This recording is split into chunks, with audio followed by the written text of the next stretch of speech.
Welcome to the Salmon Runs YouTube. Enjoy the video.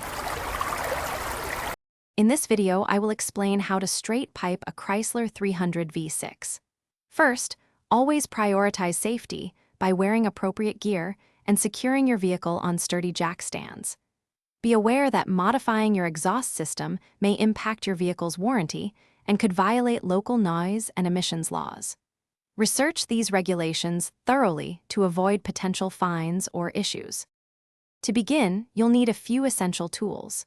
Gather a reliable car jack and sturdy jack stands for safe lifting.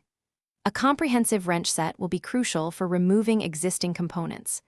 Depending on your approach, you'll also need either a pipe cutter and welding equipment or exhaust clamps and the correct diameter of exhaust tubing, often around 2.5 inches.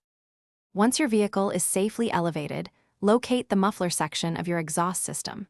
Carefully measure and mark the areas to be cut, then use a pipe cutter to remove the muffler.